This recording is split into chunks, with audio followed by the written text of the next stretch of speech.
श्री ध्रुव जी महाराज का, महाराज मनु के छोटे बेटे उत्तानपाद जिनकी दो रानियां थी, एक का नाम सुनीति, दूसरी का नाम स्वरोचि। स्वरोचि का जो बेटा है उसका नाम है उत्तम, सुनीति का जो बेटा है उसका नाम है ध्रुव। और ध्रुव जी जब अपने पिताजी की गोद में बैठने के लिए जा रहे थे तो सुरुचि को सहन नहीं हुआ, उसने फटकार लगाई, धक्का मार दिया। दुखी होकर रोते हुए ध्रुव जी महाराज जब अपने माँ के पास आए तो धन्य है माँ। सुनीति ने कहा बेटा कोई बात नहीं है, जैसे मैं तेरी माँ हूं वो भी तेरी माँ है, यदि कुछ कह दिया कोई बात नहीं है। बेटा सच बात यह है कि सबके पिता जगत के पिता परमात्मा है, जा उनका भजन करना। माँ यदि अच्छी शिक्षा देने वाली हो तो 1000 शिक्षकों से अच्छी है, 1000 शिक्षकों से श्रेष्ठ माँ है, क्योंकि सबसे पहला प्रभाव बच्चे पर माँ का ही पड़ता है।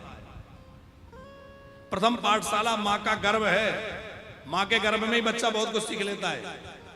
और फिर जब बच्चा माँ की गोद में होता है तो उसके जैसे कंप्यूटर में प्रोग्राम इंस्टॉल होते हैं ना, खाली कंप्यूटर है उसमें प्रोग्राम इंस्टॉल किए जा रहे हैं, ऐसे छोटा बच्चा होता है तो उसका दिमाग कंप्यूटर की तरह ही तो है, उसमें ये सब इंस्टॉल होता जाता है, जो वहाँ का वातावरण है, जो बातचीत हो रही है। अब 9 महीने गर्भ में अब जब बच्चा रहा तो माँ ने मोबाइल चलाया और जन्मते ही बच्चा कहती अरे इतना सा बच्चा मोबाइल पकड़ता है। अब वो गर्भ में तो वही देखा उसने, वही करेगा।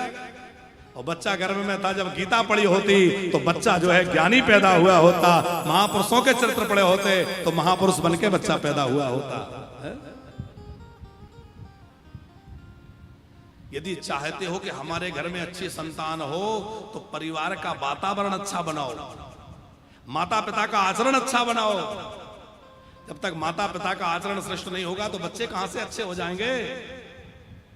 अरे बच्चे किसी की मां के गर्भ से ही तो जन्म लेते हैं, आकाश से थोड़ी कोई महापुरुष बरसते हैं। सुनीति माता धन्य है जिन्होंने ध्रुव जैसे बालक को जन्म दिया। आपको पता है रावण इतना दुष्ट हुआ, उसमें कुछ उसकी मां का भी दोष है बुंदेला जी। कभी कभी कुबेर जो है विमान में बैठ करके अपने पिताजी से मिलने आते थे। जिस समय रावण कुंभकर्ण ये दो सब छोटे छोटे बच्चे थे तो रावण के पिताजी का नाम क्या है, किस किस को पता है? विश्वस्रवा। और विश्वस्रवा जी जो हैं उनकी एक और विवाह हुआ जिनसे कुबेर नाम का एक बेटा है। कुबेर पहले लंका के राजा थे। तो कुबेर पुष्पक विमान में बैठ के अपने पिताजी से मिलने आते तो वहां दूसरी माता केश जो रावण की मां है वो भी थी केशनी, और वहीं वो छोटे छोटे बच्चे रावण, कुंभकर्ण, विभीषण छोटे थे उस समय। तो रावण ने एक दिन पूछा कि मां ये विमान में बैठकर जो आते हैं ये आपको प्रणाम भी करते हैं, ये कौन है? तो रावण की मां को कहना था बेटा ये तुम्हारे बड़े भाई हैं, तुम इनको प्रणाम किया करो, इनका आशीर्वाद लिया करो, ये तुम्हारे बड़े भैया हैं। लेकिन ये नहीं कहा। क्या कहा? अरे बेटा क्या बताऊं, ये मेरी सौत के बेटा है, इसको जब मैं इस विमान में बैठा देखती हूं, इसका ये वैभव देखती हूं तो मेरी तो छाती पे सांप लौटने लगते हैं। मुझे तो बड़ी पीड़ा होती है, पर क्या करूं, मेरे बच्चे तो छोटे छोटे हैं, मेरे बच्चों में तो इतना बल नहीं है कि वो राजा बन जाएं। अब इसी के मेरे सौत के बेटा राजा है। तो रावण छोटा था, उसके दिमाग में ये बात बैठ गई कि मतलब माँ को खुश करने के लिए मुझे ये विमान छीनना पड़ेगा, ये राज्य छीनना पड़ेगा। तो वहीं से उसके दिमाग में जो है आसुरी वृत्ति भर गई। और आखिर में जब रावण बड़ा हुआ तो तपस्या करके वरदान प्राप्त किया और एक बार कुबेर पर धावा और पुष्पक जान छीन ले, पुष्पक विमान छीन लाया, फिर धावा बोलकर लंका का राज्य छीन लिया। और इतनी शत्रुता देवताओं से बढ़ा ली कि एक दिन राम जी से ही शत्रुता ठान ली। कितना बड़ा अन्यायी अत्याचारी रावण हुआ।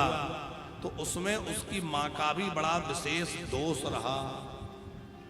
इसलिए भैया हम बार बार कहते हैं कि बच्चों को अच्छा बनाना है तो माँ को अपना जीवन अच्छा बनाना होगा और बच्चों को अच्छी शिक्षा देनी होगी जिससे बच्चे श्रेष्ठ बने, उनका जीवन श्रेष्ठ बने। सुनीति ने कहा बेटा वन में जाओ और भगवान का भजन करो।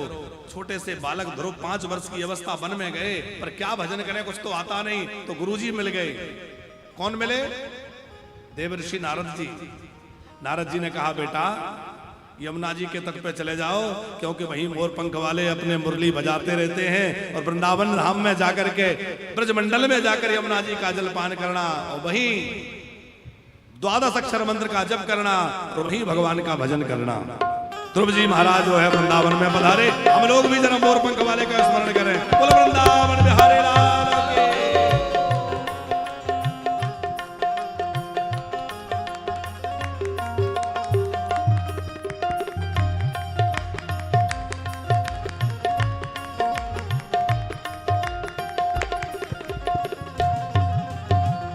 मोर पंख वाला मिल गया,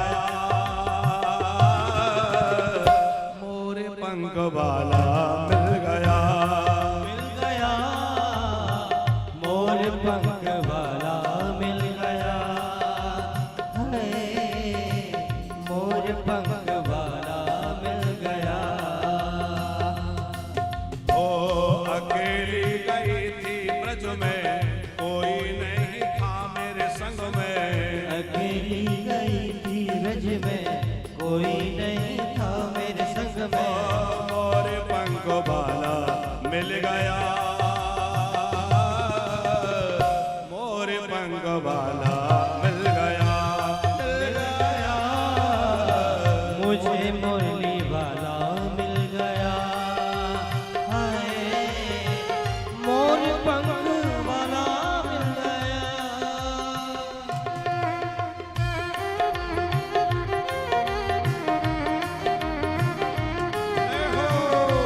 मोर पंख वाले की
मन में गई थी मैं वृंदावन में।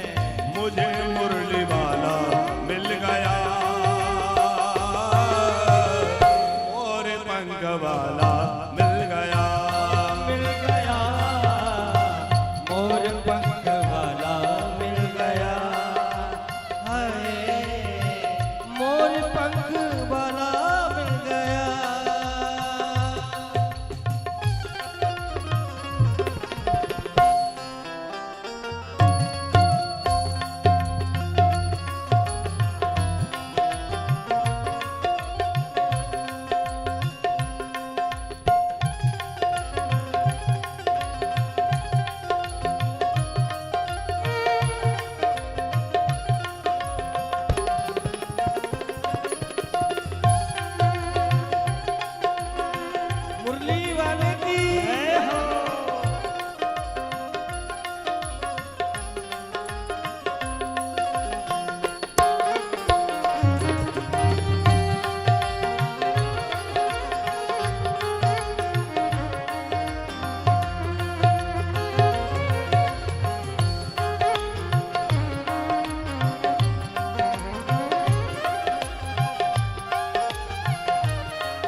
देखी टेढ़ा मुकुट भी देखा, टेढ़ी टांग वाला मिल गया, मोर पंख वाला मिल गया, और पंख वाला मिल गया। हाय मुझे मुरली वाला मिल गया।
बाके बिहारी मेरे हृदय में बसाओ, तेरे बिना श्याम सुंदर का चैन पाओ।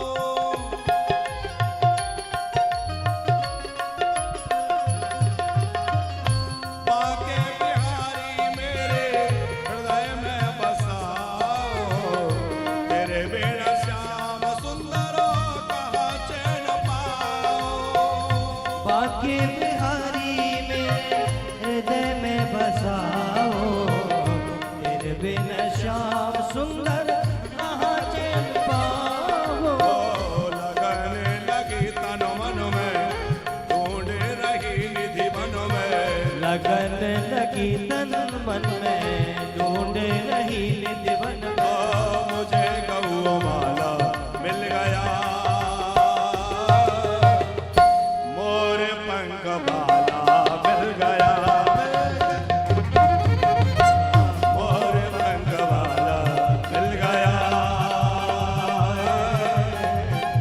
मोर पंख वाला मिल गया, मिल गया, और पंख वाला मिल गया है, मोर पंख वाला, मोर पंख वाला, मोर पंख वाला मिल गया।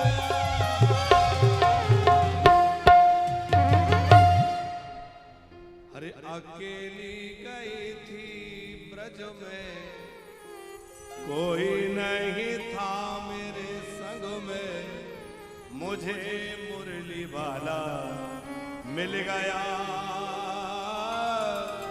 मोर पंख वाला मिल गया। बोल मोर पंख वाले की जय हो। नारद जी ने कहा, बेटा ध्रुव, ये 12 अक्षर मंत्र लो, इस मंत्र का जप करना, यमुना जी का आचमन करना, मधुबन में बैठ के भजन करना, भगवान मिल जाएंगे। और नारद जी से मंत्र प्राप्त करके ध्रुव जी आए, यमुना जल का आचमन किया। और मथुरा जी में थोड़े आगे बढ़ेंगे तो ध्रुव टीला एक स्थान है, वहां ध्रुव जी ने बैठ के तपस्या करी। तो मात्र 5 महीने की तपस्या है, 6वें महीने का तो पूर्ण होते होते भगवान प्रकट हो गए। पर नियम देखो, पहले महीने में जब बैठे तो 3 दिन में एक बार उठते हैं और थोड़ा फलाहार कर लेते हैं और फिर बैठ जाते हैं। दूसरा महीना लगा तो अब 6 दिन में एक बार उठते हैं, 3 दिन में नहीं उठते। और 6 दिन में एक बार उठ के कुछ सूखे पत्ते, कुछ दूर्वा पा लेते हैं, फल भी छोड़ दिए। जैसे ही तीसरा महीना लगा तो अब 9 दिन में उठने लगे और 9 दिन में एक बार उठते हैं, यमुना जी का पानी पीते हैं, पत्ते भी छोड़ दिए, सब छोड़ दिया। चौथा महीना लगा तो 12 दिन में एक बार उठते हैं और केवल श्वास के आधार पर जल भी छोड़ दिया। और 5वां महीना लगते लगते तो इन्होंने प्राणायाम चढ़ा लिया, श्वासों को भी रोक लिया,